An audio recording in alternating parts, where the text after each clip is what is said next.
What is going on, all you phenomenal human beings who are worthy of love? Segoli, Nadioliwith, Skanagoga, Skanago. In Oneida, I just said greetings. What is the news? Are you with peace? I am with peace. I just gotta say, I am absolutely loving the community peacemaking circle that you all are doing on GroupMe. You all, I set the bar high. You all are rising up to it and doing a phenomenal job with it. I'm loving it. Already just a week one question, but it's already so powerful talking about what you all find purpose and meaning in. It's led to a lot of deep spiritual moments for me, just being really grateful and having a lot of gratitude for each and every one of you. I'm like, wow, what an honor and a gift I get to be in this asynchronous class, feeling like it's happening all at the same time, all together. Everything, everywhere, all at once, that type of thing. It feels really good, people. Really grateful for each and every one of you. Just want to say Yawanko, Ganalunkwa, thank you, and I love you in Oneida.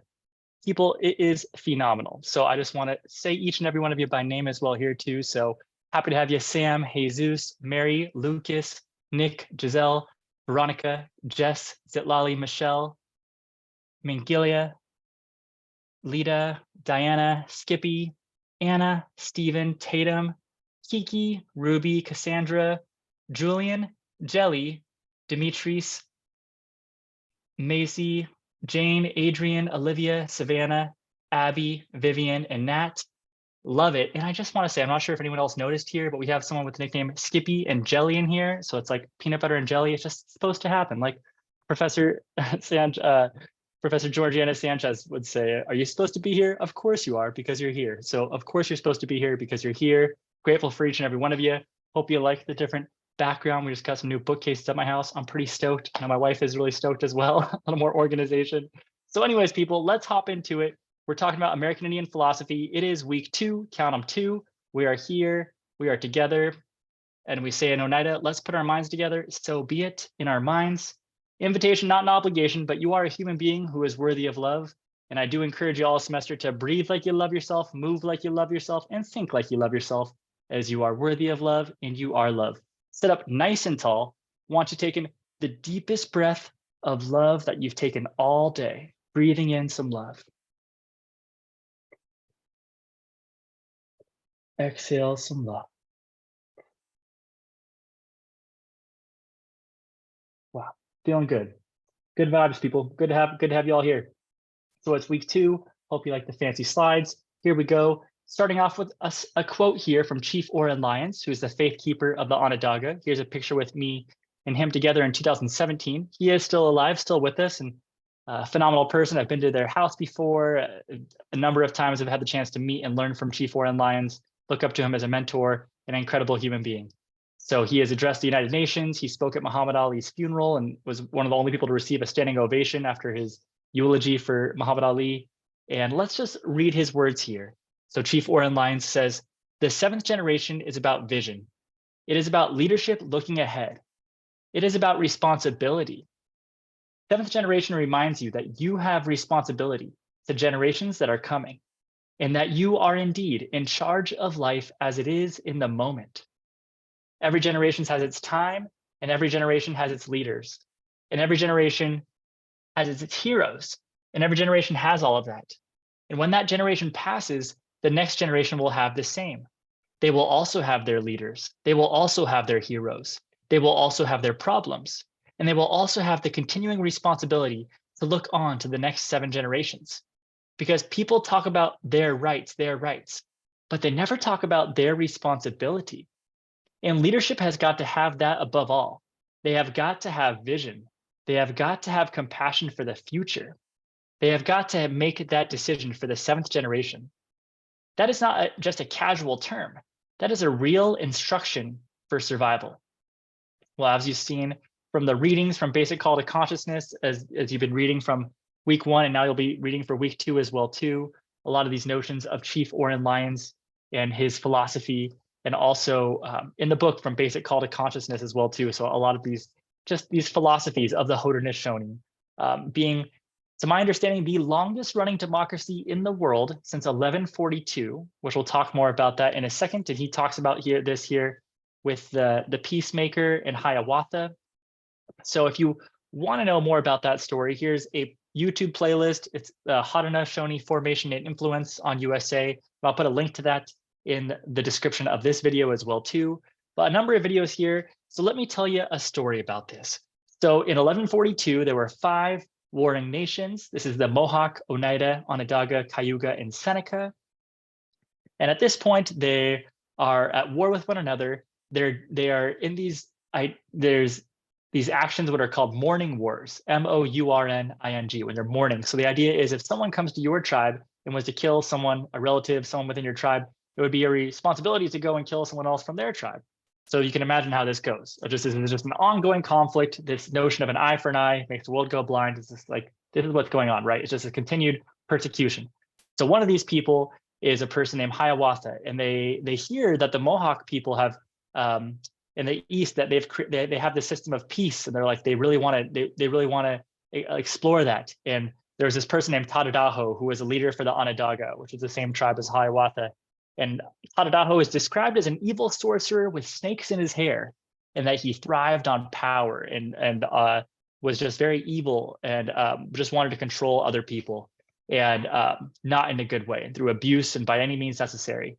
And when Hiawatha was telling Tadadaho, there's this really great form of peace that the Mohawk have, and Tadadaho says, if you like it so much, then go be with them, then go be with the Mohawk. Hiawatha goes to the Mohawk. There they have a person who is the peacemaker. They're known by different names. I think Dega Nawadia. Sometimes it's so sacred it's not written down sometimes, but oftentimes referred to as the peacemaker. And Hiawatha goes. At one point, Hiawatha had lost his wife from one of these mourning wars we talked about. He had 2 daughters who he loved very much, and he wanted to hold on to them as tightly as possible. One of his daughters died from sickness, and the other one died in a terrible accident when he was trying to protect her at any means, and she passed away. So now, with nothing but loss and mourning and grieving, just trying to figure out what reality is, Creator comes to Hiawatha, and he tells him to take these quahog shells. These look like beads, and to carve them into beads, and to use white and purple and to make a message. And here Hiawatha would make the first wampum belt, which would be 3 rows. It'd be white, purple, and white. And the notion was that the white represented peace and the purple represented the war, and that the notion was that peace could overcome war. So Hiawatha takes this to the peacemaker who meets him at the gates of the Mohawk Nation. The peacemaker is thrilled. He loves this idea of peace and that, wow, and being able to tell a message through wampum. Like, what are these ideas? This is incredible. Sorry, my dog Mildred wants to join the storytelling as well. So like, this is incredible. Wow. Like, and he's like, yes, we need to bring this peace to everyone. Like, we want to bring it to the whole world. Like, anyone who wants to join this peace, we should bring them to this peace and say, yes. And let's start with our own nation. Let's start with our community first here, and then we'll go from there. So the idea was they were going from nation to nation. The Mohawk went to the Oneida, and one of the first meetings, they had all the leaders together. At one point had been warring nations, and they were trying to all meet in peace. So between the clan mothers were meeting together, and for the some of the different men were meeting together. And within their different times of meetings together, they started talking over one another. One person would start talking, and then another person would start talking, and they'd get frustrated, and they would start name calling, and then start being like, well, let's just go back to war.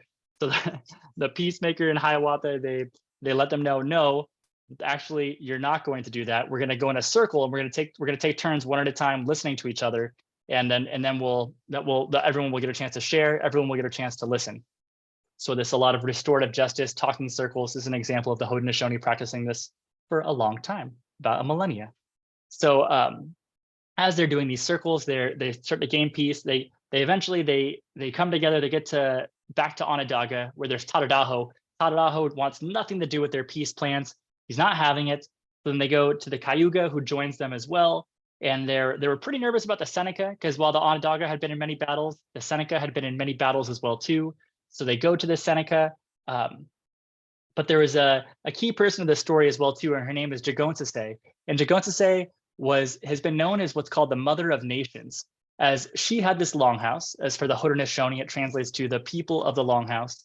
And in this longhouse, she would have it. It was kind of like this kind of corner between different tribal nations, and different warriors. They would go, and she had rules in her longhouse, and her rules were that people had to leave their weapons at the door. And that the idea was that they would be sharing a meal. Anytime you shared a meal like from the same bowl as someone else, that you became kin, you became family. So the idea was that people who were literally going to war had been trying to kill each other. After they shared a meal from Jagonsase as this Mother of Nations, that they now were kin, they were now a family. So she had been practicing what some people might call restorative justice, or some people would call this reconciliation, but she'd been doing this healing within their community for a long time, even before the peacemaker and Hiawatha had been coming together. So that Jegonsasane joined them earlier on. And as they got to the Seneca Nation, again, they were pretty nervous when they went to them. However, Jegonsasane, in one version of the story I'm told, is from the Seneca Nation. So she actually had sent a runner ahead to let them know that they were coming and their plan. So while they were nervous at first, the Seneca came and greeted them. They said, yes, Jegonsasane told us all about you. We're in. They had to go back to Onondaga to get Tadadaho. As at one point, they were talking, different leaders and people were talking, and they're saying, oh, well, we can never get Tadadaho. Like, he's evil, he's corrupt, like he's bad. This is not the kind of person that would be part of this peace, of this process. And the peacemaker exclaims and responds, like, this is exactly the kind of person who I want to be part of this process. So they go. Another, in a version of the story I'm told, is that the night before, that Hiawatha and the peacemaker, they're still trying to figure out their plans for how are we going to pull Tadadaho into listening to him. We tried to listen to him before and he didn't want to hear it. What are we going to do this time? So I'm told that Jegonsasane taught them a certain song that would help call Tadadaho out of out of the forest, out of the trees where he was within. So Jegonsasane teaches them this song. The next day they sing the song where Tadadaho had snakes in his hair. At first he was laughing maniacally and evilly as they came up and approached them. Then he hears the singing and the snakes in his hair start to calm down. He's drawn out, he's pulled out. So they sit with him. Even at first, Tadadaho he kind of comes back over him. He wants to go to war. He's like, that's it. Even though I'm outnumbered, like we'll go to war with you all right now. We'll take you out right now. And Hiawatha and the peacemaker let him know, say, no, Tadadaho, we're not trying to go to war with you. We want to appoint you to be the leader of this confederacy, of this joining of nations. And Tadadaho, he thinks, he's like, wow, if I had power before from trying to kill people and fight, now people are just giving me power. Like, wow. So it's been described that Tadadaho, that his mind was slithering with the power, is described as. And Jegonsasane sees this. She can see the look in his eyes, and she goes over to him and she says, Tadadaho, I want you to hit me right now. And Tadadaho looks around and he's looking up at Jegonsasane. He says, hit you? I'm not going to hit you. You're a clan mother. Like, I'm not going to hit you in front of all these people. No. And Jegonsasane says, oh, you're not? Well, the stories I hear is that you beat your woman in your community. And the stories I hear is that you make men cower before you, that you bully them and you use physical force. Are we to expect anything different with you being the leader of our nations here? And in that moment, she had called out Tadadaho. She had told him the convicting words that was like a key that turned his heart. And in that moment, Tadadaho, his heart changed, and he knew he had done wrong, and now he looked up in his eyes and he's like, well, I want to do better. So this idea that Jegonsasane had helped him kind of see the error of his ways and want to actually help people. And to this day, we still use the word Tadadaho. That's still our leader now. Sid Hill is now the Tadadaho, but that same title has been passed down since 1142 as well too, into where it is today with Sid Hill, who I've also know as well too. A phenomenal human being, phenomenal leader, a great sense of humor, always laughing, and I love that. Having a generous sense of humor as well too, and a phenomenal leader, described as one of the best defensemen we've ever had in lacrosse as well too for the Haudenosaunee. To finish off the story here, I'm told that they took some of their strongest warriors and they uplifted this tree, which was this white fir tree of peace, this white pine tree, and it had these needles on its branches that grew in fives. The idea that kind of like the 5 nations of the Mohawk, Oneida, Onondaga, Cayuga, Seneca. So these warriors lift up this tree, they take all their weapons and they put them underneath this tree. So if you've ever heard the euphemism, let's bury the hatchet, well, this comes from the Haudenosaunee as well too. This is where this derives from. It's where it originates. The idea they're literally burying their hatchets, burying their war weapons to then continue on as peacekeepers within their communities, to create laws and to help people and to be leaders within their community, and to keep this peace. And the idea that they have these arms extending, you can even see it in this picture right here too, with the purple, this is the Great Law of Peace wampum belt right here. There you can see the great white fir tree of peace in the middle with the different nations off to either side. And this is noting that they have their own independent identities while being connected together as one. This has also been described as the origins of federalism, of what we have in the United States, how you have different states having their own identities, but they're combined underneath this idea of the United States. on this federal level. The peacemaker at one point, when he was bringing these 5 different leaders together from the different tribes, he said, one of you give me an arrow. Takes an arrow, easily snaps it. Said, each of you give me an arrow. He takes the 5 arrows and he says, look, together we are stronger. Together we cannot be broken.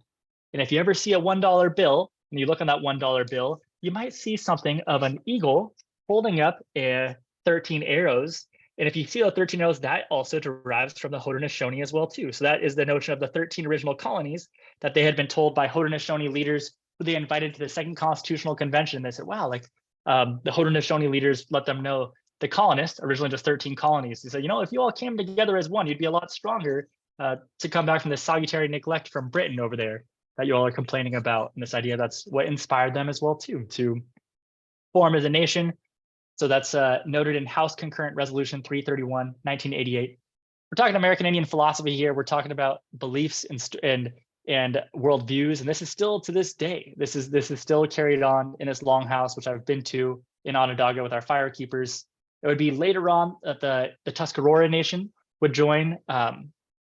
I believe this is in the early 1700s, and the idea that so now we're the Six Nations, as oftentimes referred to.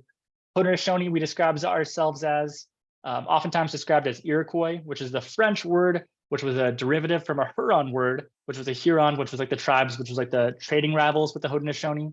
So when the French colonists came a long time ago, they said, who are those people over there? And the Huron says, oh, those are snakes. So not really a good thing. So Iroquois is the French word from a derivative of a Huron word, which means snakes. So oftentimes one of the way of reclaiming, decolonizing methodologies and indigenizing our minds is the use of words. So that's why it's also important why we say Haudenosaunee, which means the people of the Longhouse. And even that idea of we the people, also a Haudenosaunee idea as well too.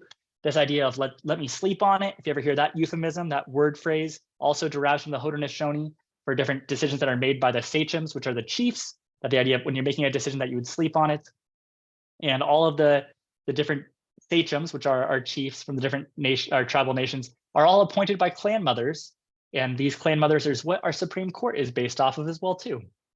So you have our Supreme Court is the clan mothers. When they're meeting in the council all together, the younger brothers, and then which I believe are it goes younger brothers, and it goes to the elder brothers, and then it goes to the fire keeper, who is Tadadaho, and it basically has to have consensus between the elder brothers, younger brothers, which are the different tribal nations within the Haudenosaunee, and the fire keeper, who is Tadadaho, who has the veto power. And this is what our United States Congress, United States Senate, and what our United States President is based off as well too. So our 3 branches of the government all comes from the Haudenosaunee, and that political philosophy as well too. And how do you make decisions? How do you do that ethically? How do you serve the people as well too? So the way I describe it is, if the United States government is the movie, that the Haudenosaunee government is the book that it's based off of as well too.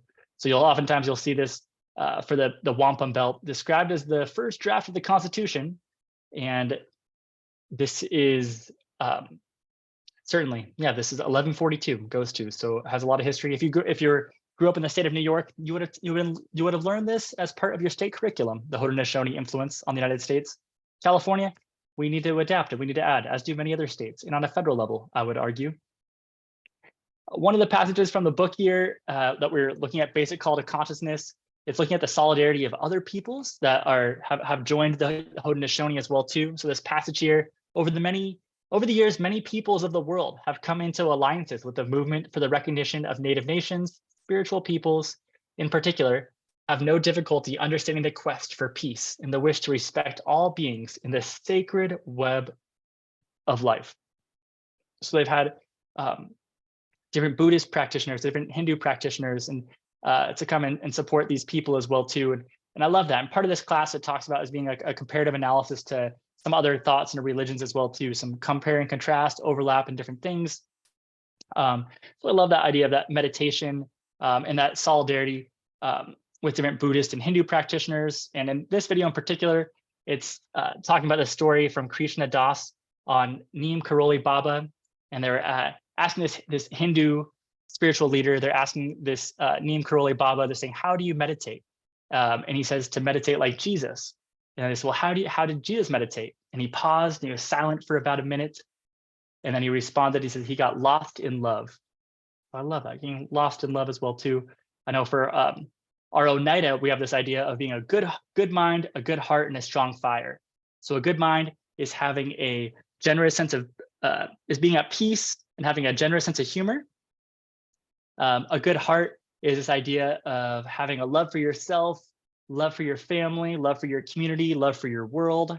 And your strong fire is your idea that your spiritual flame has the ability to ignite other people's spiritual flames as well. That your flame, it doesn't lose anything, but it just continues to gain that flame elsewhere as well too. Some other our core values here expressed by the Oneida Aga, meaning people of the standing stone, which is another word we call ourselves as an Oneida people. And this one here, it's Galeja Lusla. It means the heartfelt encouragement of the best in each of us. Ganula Guasla, compassion, caring, identity, and joy of being. Ganigo Glio, the openness of the good spirit and mind.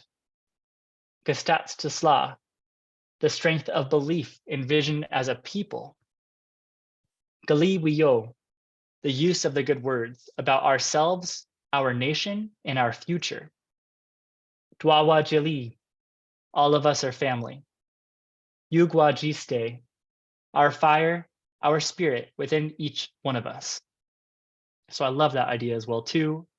So it was with that I'm greeting you all with a good heart, a good mind, and a strong fire. And I just wanted to say Yawanko Ganalunkwa Nugiwa means thank you. I love you. Until next time, as I finish up this lecture here, I just wanted to stop by our syllabus really quick, just so we're all on a roadmap of where you're going. So again, you're reading some more about halfway through this book after the week 2 for basic call to consciousness, watching that list of videos, which we'll go to our beach board in a moment, from some more videos from Chief Warren Lyons. Your response, you're going to need to put a 3 to 7 sentence response in the discussions for week 2 forum. You're going to have another 1 to 3 sentence talking circle response in the GroupMe. I'm so looking forward to that. Stoked. Can't wait. And I also want you all to spend 10 minutes in nature, just being oftentimes I used to work at a yoga studio, and different practitioners would describe this idea that oftentimes we're always human doings. Rarely are we human beings, where we are just being, not always just doing. This one former yoga teacher, their name was Alex Crow. They had this funny saying where oftentimes you'll hear people say, don't just stand there, do something. And Alex Crow would flip it on its head. And she would say, don't just do something, stand there. So I encourage you all to not just do something, to stand there, but to go out and just observe for 10 minutes in nature. And this idea, again, not speaking as a monolith for all Native peoples here, but I would say for many different Native cultures, this idea of a respect for Mother Earth, the respect for this mother that is able to give life and produce, and the carpet that, this grass that carpets the earth, and how just beautiful and profound, and just the ability of trees and their stories and their roots that go down deep, and just like the pulse and the heartbeat of Mother Earth. That's really powerful and profound. So I want you all just to go and spend about 10 minutes each week just doing that. Of just whatever that is for. I'm not telling you all what your spiritual beliefs are. That's between you and whatever you believe. And but I do encourage you just to go out and just to open up your minds, open up your hearts, and just to try to be present, and just to see what you hear, see what you feel, and use that as data as well too, as yourself as a research instrument. So you can look at the syllabus of where we're going, and you can see week 7 is the midterm. So we'll go over some more stuff before then. And again, if there's not something that we talk about that you are really passionate about, or that you've gone down a rabbit hole of learning, I encourage you, please do your own research in terms of ideas that are springing up from this discussion, from our discussions, from the readings, things that relate to American Indian philosophy, to this Native philosophy. And you can definitely talk about that in your 2 to 3 minute oral presentation as well too. I want to hear about it. If you have any questions, do let me know. Up to 3 concepts for that midterm exam. That's on week 7. You have plenty of time. That's February 27th, just giving you a heads up for it. So more than a month away, but just so you can just have a mindset of what we're preparing for as we get closer to it. And it could be 1 concept, could be 2, could be 3, up to 3 concepts. Love the creativity, love what you're passionate about, then I'm passionate about it. So last but not least, going to show you the beach board here. And then that's going to be a week, people. So let me pull it up here. And again, just really grateful for just each of you in the class so far. It's really been really eye-opening and really opening up my heart and my spirit, just having you all respond through the GroupMe so far. So it's been great. Looking forward to the continued learning. You go into our discussions. Thank you all for doing the introductions. I think we have 31 in the class. So just I think about 5 more in the introductions. I think just 1 more on the GroupMe, and we'll have everybody there. So these are the videos you're watching for week 1. Here are your week 2 videos. Put your responses here to the readings and the videos. If you have any questions about that, do let me know. And with that, invitation, not an obligation, but sitting up nice and tall like a string going through your head, the tallest you've sat all day, taking the deepest breath of love that you had all day, breathing in some love.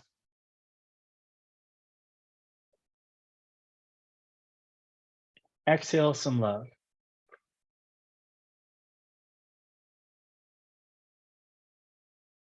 You are love, you are positivity, you got this. I've been Dr. Reed LaGuadio. He is a good man. You've been amazing. Take care of yourself physically, mentally, emotionally, and spiritually. Yawanko, Ganalunkwanigiwa. Thank you. I love you. Until next time, class. I'll see you in the GroupMe. All the best.